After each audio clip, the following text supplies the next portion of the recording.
Welcome back to Right on Four Corners. I am DelSheree Spinner, your host, and I am excited to be talking to Laura Paskus today. And we're going to be talking about the anthology Water Bodies, Love Letters to the Most Abundant Substance on Earth. And this is one I've had on my reading pile for a bit, and I'm glad I finally was able to get to it and have a chance to chat about it. A great topic to be talking about right now, particularly with just everything kind of going crazy in the world and where is our focus. So I'm thrilled to welcome Laura to the show. Laura, go ahead and introduce yourself.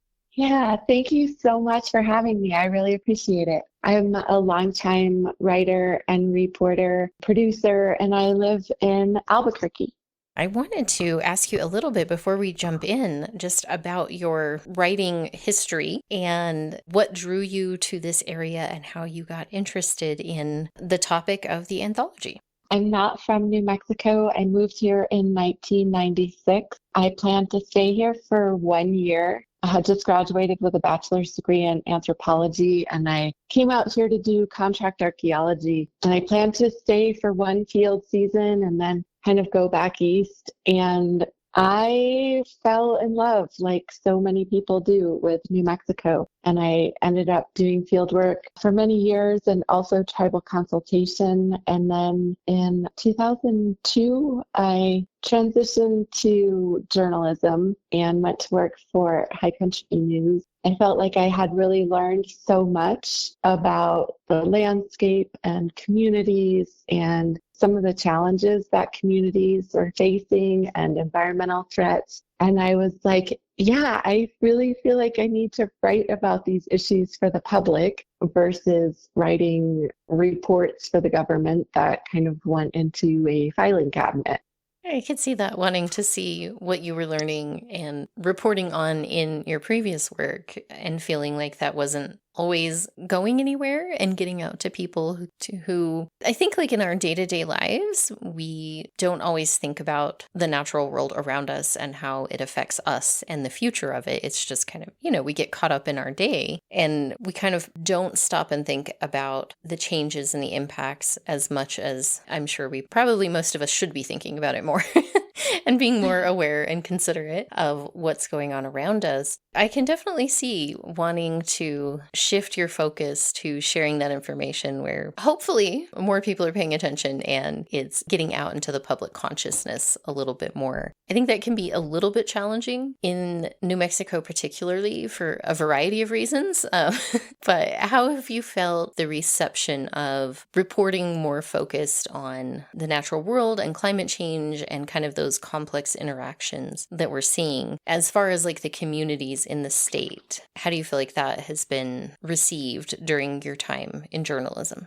I could not ask for a better place and a better home community to be reporting on the environment than New Mexico for a bunch of reasons. I feel like New Mexicans, by and large, really do pay attention to the natural world. And even if people might disagree on why things are happening or whether it's a good thing or a bad thing, I feel like New Mexicans really pay attention, and we pay attention to our waters and our skies and our lands, and our communities are so diverse and resilient. And also the thing that I really love about having been a reporter in New Mexico is it's like we all kind of know each other. It's really easy to show up in a town or a community and meet somebody, and you almost immediately can find common ground or common friends, or I just love that. Despite like some of the really big challenges that we face, whether it's due to water or certain types of pollution, even though we have these big challenges, I really feel like New Mexico is a place where people really do try to take care of one another and find solutions and think about the big picture and the long term.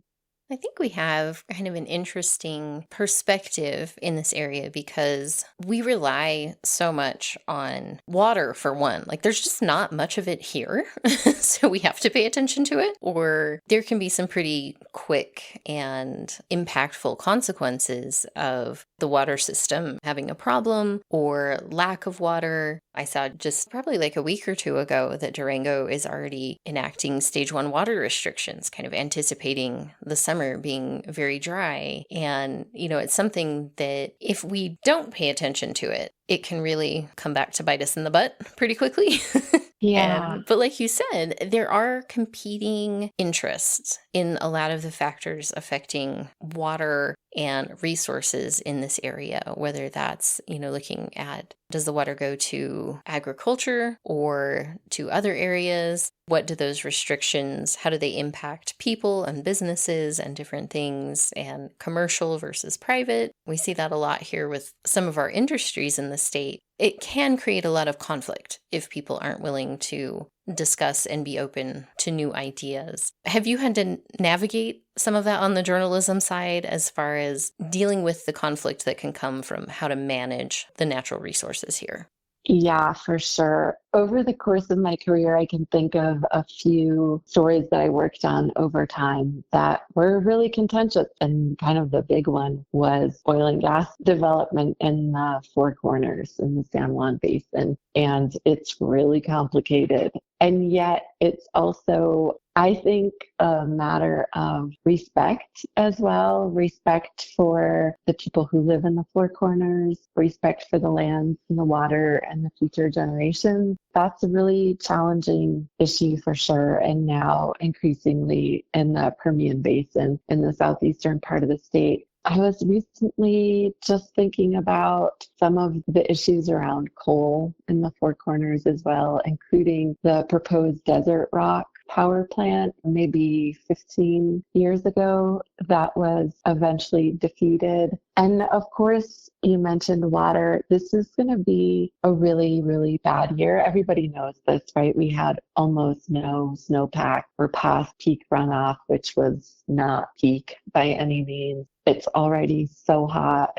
It's already the soils and the forests and the croplands are all really dry. It's going to be a really bad year, and we have lots of bad years ahead of us as the climate is warming and the Southwest is becoming increasingly arid. And I think it's up to each one of us to think about what sacrifices we're willing to make and what we're really willing to invest in for the future. Because I've been writing about water issues in New Mexico for over 20 years, and they are never going to be easier than they are this year. And this year is horrible. And hopefully that's something that catches people's attention and makes them think and makes them hopefully more willing to discuss and be part of figuring out solutions rather than just yelling at each other, which is something humans are really good at a lot of the times. Yeah, totally. I just feel like we as a species, never mind we as like New Mexicans, we are not going to get through the coming years if we are fighting amongst one another. That's not going to happen. Even though things are so challenging and it's a really scary time, I really find hope from people figuring out ways to work together and take care of one another and take care of the land, the water, and the more than human world as well.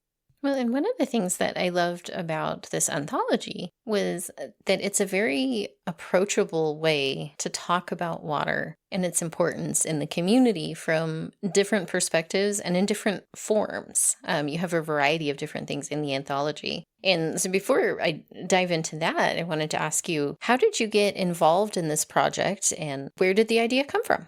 Torrey House Press, which is an amazing nonprofit press. I love them, love all the books that they publish, and they are just amazing staff and board. Just big shout out to Torrey House Press. They had approached me about doing some kind of book about water. And at that time, I just felt really burned out on writing about terrible water challenges. And so I asked them if I could do an anthology instead. And what I did was I reached out to some of my favorite writers, some of my favorite Western water writers, including a bunch of journalists, a couple of academics, some poets, and asked them, one, if they would be willing to do something like this. And two, I asked them, I wanted personal essays from them or personal poems. I wanted to read kind of what they might not talk about publicly. For instance, Luke Runyon at that time was the Colorado River reporter for KUNC, and he was doing all of this amazing coverage of the Colorado River and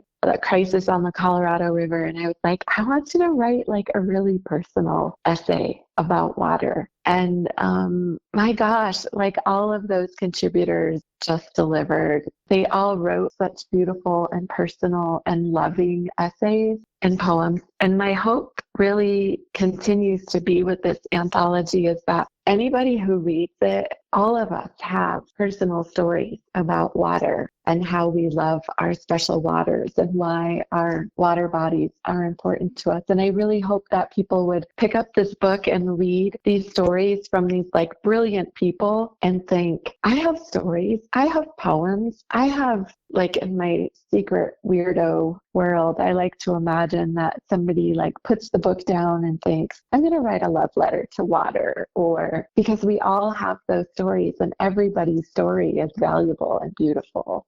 Absolutely. Yeah, it got me thinking as I was reading of, what I would have contributed in at the different times that water has played a role in my life. And it's kind of funny. I grew up here right in the Four Corners, and just in my life, like seeing the changes in the weather patterns and snow and how we use water. I grew up in a pretty small town that's mostly agricultural. So we had irrigation and thought nothing of, flooding the whole yard. That's like how we watered, was just you turn on the irrigation, you flood the yard. You do that like once a week and everything grows and it's fine. And I think about that Yeah. now and I'm like, holy cow, like that's so much water.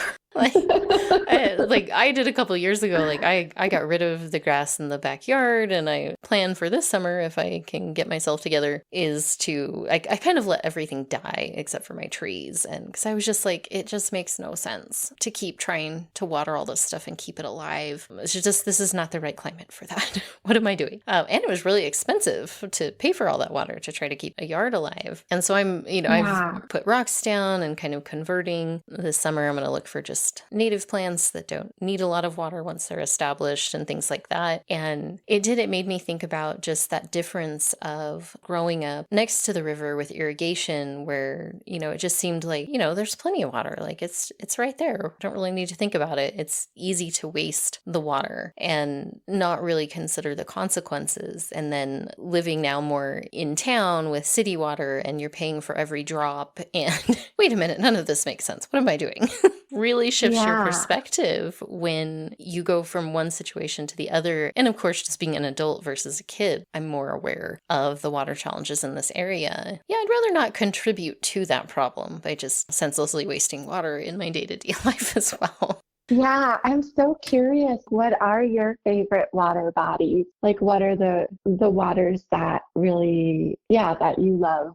I grew up spending a lot of time in the La Plata Mountains near Mm, Durango and the river there. And so that, like, we didn't really do much lake-wise. Like, we have Navajo Lake here, and a lot of people spend a lot of time there. I'm not much of a swimmer, so I don't really love lakes as much because I'm afraid of drowning. But yeah, I should probably yeah. learn how to be a better swimmer at some point. So, like, rivers are more of where my thoughts go to, of playing in the river on camping trips. And my grandpa really tried to get us all interested in fishing for a long time, and that didn't really work, which I feel bad about now. I'm like, that actually sounds really peaceful and lovely to just sit, wait for a fish to come along. Maybe I can still take that up as a hobby, but yeah, some of the rivers near here that I spent time at as a kid and that we walk around now and take the dogs. And my dogs are kind of afraid of water, so they don't really like to play in it. They like to sniff all the interesting smells on the banks of the river.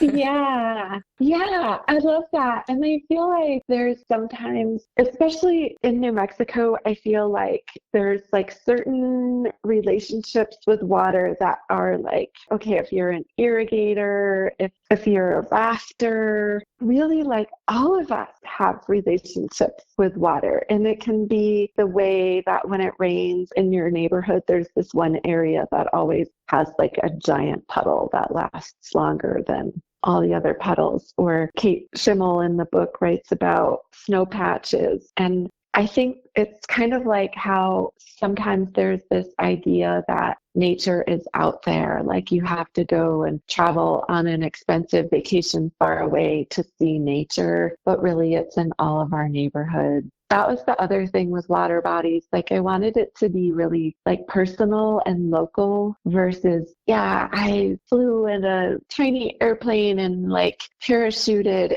onto a glacier where I skied and then rafted. That's really neat, but like most of us don't relate to water that way. Yeah, not here, the idea of, even ice sports and things like that. I know like hockey's all the craze and like popular literature right Yeah, now with, heated rivalry and all that. It's like for here, us, we're like, yeah, that's not really a thing we do. yeah, Like that's cool, but yeah, we have a very different perspective on like what you do with water. Like yeah. it's not really sports other than going out to the lake and riding your boat around or things like that. But yeah, it's interesting. I can't remember what brought it up, but thinking about like, there was some article we read about people who live abroad and complicated tax situations that brings up. But it got me and my husband thinking about, that idea of like, oh, someday we'll retire to some place far off somewhere. And he brought up Scotland. And I was like thinking about it for a while. And I was like, I don't know how I would deal with and respond to like constant rain and wetness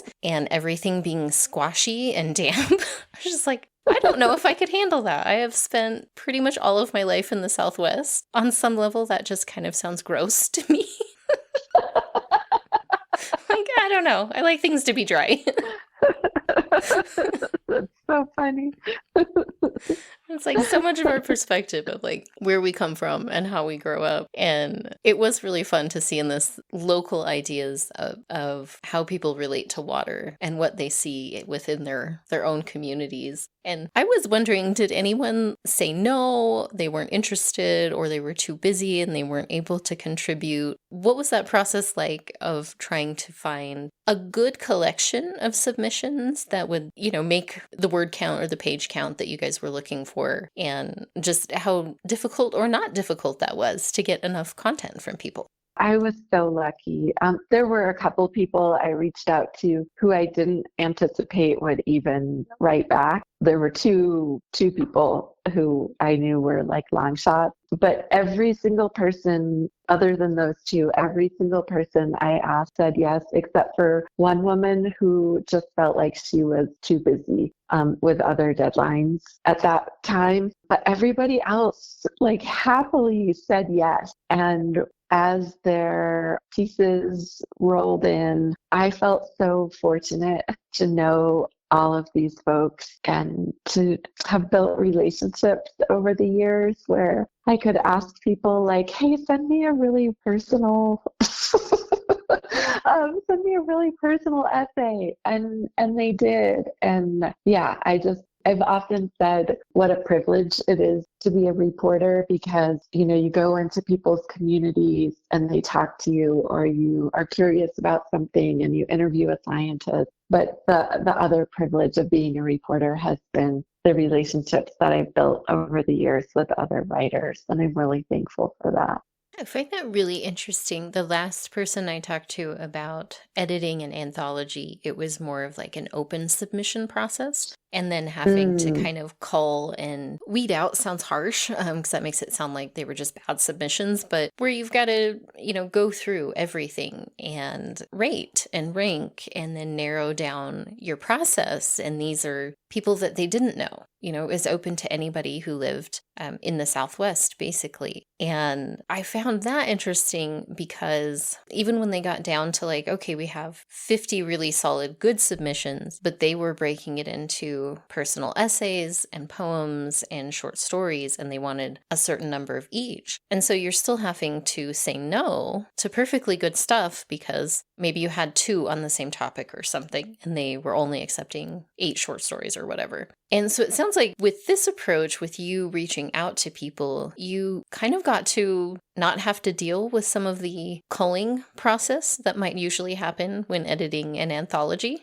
Yeah, I was really lucky with this project where I had the freedom to kind of take it in whatever direction I wanted, and then the freedom to reach out to either like some of these people are really close friends, and others are like writers I've like long admired and wanted to work with. So yeah, I just for me this project was such a gift. And as far as like on the editing side of it, how much, given that you're reaching out to people that you kind of already know their work and their quality of work, was there a lot of back and forth as far as editing and preparing each individual submission? Or did a lot of them come to you like pretty well ready to go and put together? Yeah, it was like there were a couple where like I didn't even have to change a word. Like maybe I had a question or asked for clarification, but and then, others we kind of had to go back and forth a little bit just to be able to have something for like more of a general audience, somebody who might not know that place specifically. And each of these, like during the editing process, like you get to know the writers in a little bit different way, even somebody you might already know. And then really in the public events that we've done over the years since it was published, getting to spend time with some of those writers for the readings has also sort of like deepened the conversations that we have about these topics. So that's been really fun too. Oh, I bet. Yeah. Being able to then go out and share that with the community and hear their questions and responses and just build on what was in the book as well. That's really a cool experience to be able to do that with other people because writing often is, really kind of a solo thing that you're doing. Yeah, yeah. And it's really interesting too. I have read everybody's pieces like multiple times when they first sent it in, when I edited it, when I read through the manuscript a number of times. In one of our readings, one of our public events in Santa Fe, Michelle Otero was there. And it was the first time I had heard her read her piece, and it totally made me cry. Like, to hear her read it, it was like new all over to me again. So just that different experience of like reading something on the page versus an author reading it in her own voice is a really neat thing. It is. And I think that's something like I've seen that with my students. I teach high school English, and at times we're reading it in class or we're listening to an audiobook, and we've been doing some different speeches and poems in our last unit, and having them listen to some of those with the person speaking. Like we listened to a speech from JFK. We're going to listen Mm. to a few poets perform their work in the coming weeks. And it was interesting because even me, like as I'm planning and picking out things and I'm like reading through it, and it was like, okay, like, checking for vocabulary, like they'll understand the basics of this poem and then we'll, discuss it. And I found a video of the person giving or performing the poem. And even I was like, this is going to help so much. Like they're actually going to understand Yeah. this better by hearing her flow and her cadence and the emphasis that she puts on different words. Like it was really a different experience, and which made me stop and be like, okay, what else can I find in these things that I have where there's actually a recording or a video? Because some of them are like way old, and so it's like, well, we didn't actually have any of that technology at that time, so we're going to read it. Yeah. It does make a Yeah. big I love difference. that. Yeah, it really does. It really does. A few years ago, I had a head injury and was like having a really hard time reading right after it. And that was really frustrating and upsetting to me because I love reading. And so as a way to like kind of get back into reading and kind of like chill myself out from being upset that I couldn't be reading, I started just like in everyday life, like just reading short poems out loud around the house, like in the bathtub or while eating dinner, or just like all those places that you normally, like where readers normally have books. And it totally like reignited my love for like some of my favorite poets to just be like reading their work out loud at home by yourself or to your family. It's really cool. Yes. Yeah, it's one of those things like a lot of, I teach ninth grade and most of my students come in with like, "Ugh, I hate reading. Why are we doing books?" Yeah. But it's been interesting this year particularly because I learned real quick they're not going to read at home. So we do all of our reading in class. And Okay. we did Animal Farm this year, which, it's older. Some of the vocabulary can be a little bit rough at times. But I was really surprised by how much they enjoyed the story. And the audiobook was like this really old guy, and he was kind of funny to listen to. And at times, he like sings the Beast of England song at one point, and they thought that was absolutely hilarious. But it's interesting to see them like respond to something that's like way older than them, and that trying to read on their own would have been so challenging to get them to do. But they had a lot of fun listening to it in class when they could actually like discuss it and pause and clarify things. And it was interesting to see it be this like communal experience rather than here's your assigned reading, go Oh, do it. Because they wouldn't have done it. yeah. Yeah. Oh, that's really neat. I love that. I love that part of anthologies particularly brings together the different participants, and you get to hear from different people. I just hosted an event where we did that for a recent anthology, and it was a lot of fun because it's like how I read some of the pieces was very different from how they were read in public at the event. And I loved getting to see that added meaning and emotion from the person who was actually delivering it. I'm glad you guys got to do that as well. It seems like Tory House is really good about helping organize events and get their authors out there, which I love about them. Yeah, totally. They're so great. Well, I just looked at the time. We're already just about out of time. There's so much more to this anthology. It's really a fascinating look at all the different perspectives. But I did want to ask before we start wrapping up, I haven't had a chance to read your book yet, but I did want to ask you about it and have you tell people a little bit about your other writings and where they can find you and learn more about what you do.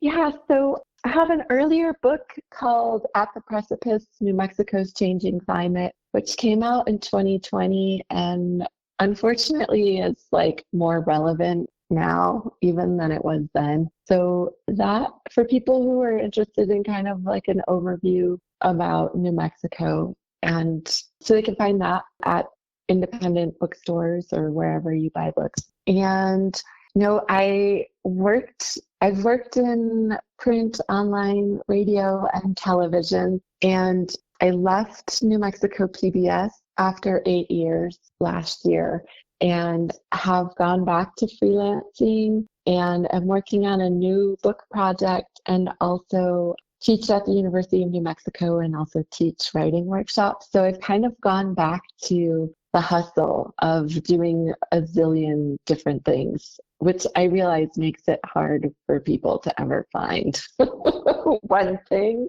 But I try to keep my website, laurapaskus.com, sort of up to date. I also have another website, New Mexico Rivers Rising.com. That's some of the writing for this forthcoming book. But yeah, I kind of do a mix of things these days. As a lot of writers tend to do. I'm Yeah. there with you on that. Well, yeah. Well, I would love to stay in touch about your future projects. I'd be happy to have you come back on the show when you're ready. Yeah, thank you so much for taking the time out of all of your busy things that you're doing to come chat with us about water bodies. Oh, thank you so much. I really appreciate it. It was really nice to talk to you. And just connecting with people on radio, that's my favorite. It's the best. So thank you so much for having me.